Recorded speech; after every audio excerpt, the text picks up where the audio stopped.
আলহামদুলিল্লাহ, আমি মুসলিম হয়ে নিজেকে ধন্য মনে করতেছি। কারণ এই যে দেখেন, এই হিন্দু ভাইটি মুসলমানদেরকে নিয়ে কি বলতেছে, মাশাআল্লাহ, তাকে যেন আল্লাহ হেদায়েত দান করে। ভিডিওটা দেখেন এবং ভালো লাগলে ভিডিওটা শেয়ার করে দিবেন। মুসলমানদের এত বড় বড় অনুষ্ঠান হয়, ঈদ উজ্জোহা হয়, শবে বরাত হয়, কত উৎসব হয় মসজিদে। আমি আজ পর্যন্ত কোনো মসজিদের সামনে দেখিনি, আমি গোটা পশ্চিমবঙ্গ কীর্তন করে বেড়াই, আজ পর্যন্ত কোনো মসজিদের বাইরে আমি দেখিনি যে মুসলমানদের কোনো একটা উৎসবে মসজিদের সামনে প্রচন্ড জোরে ডিজে বক্স বাজিয়ে মুসলমান বাড়ির ছেলেরা তারা মদ খেয়ে নাচানাচি করছে। দেখেছেন কোনোদিন? দেখেননি। কিন্তু আমাদের হিন্দুদের সামান্য সরস্বতী পুজো হলে তাতেই ছেলে মেয়ের চিন্তে উৎপাত, আমি উৎপাত বলেই বললাম।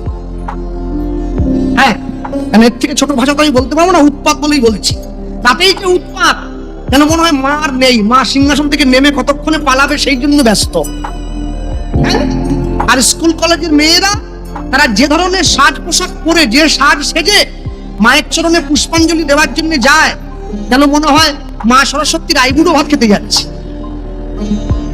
হ্যাঁ, দেবদেবীর প্রতি বিন্দুমাত্র শ্রদ্ধা ভক্তি মানুষের কিচ্ছু নেই।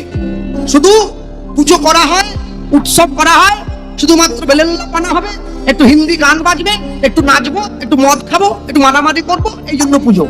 আর এইটা দেখে অন্য ধর্মের মানুষ আমাদেরকে কটূক্তি করে। এর জন্যই সনাতন ধর্মের এই প্রবৃত্তি।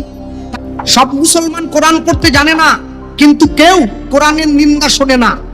হিন্দু গীতা পড়তে জানে, গীতার নিন্দা শোনে। কেন শুনবেন? কেন? আমি কেন বললাম আমি বাইবেল পড়ি?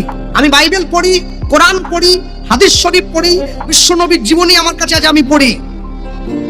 আজ থেকে খ্রিস্টান এসেছে, ইসলাম ধর্ম এসেছে। খ্রিস্টান ধর্মে বলা আছে বাইবেলে, god is truth, truth is god. সত্যই ভগবান, ভগবানই সত্য। মুসলমানরা কি বলে? যার আছে ঈমান সে হচ্ছে সচ্চা মুসলমান। ঈমান মানে কথার দাম, জবান ঠিক রাখতে হয়।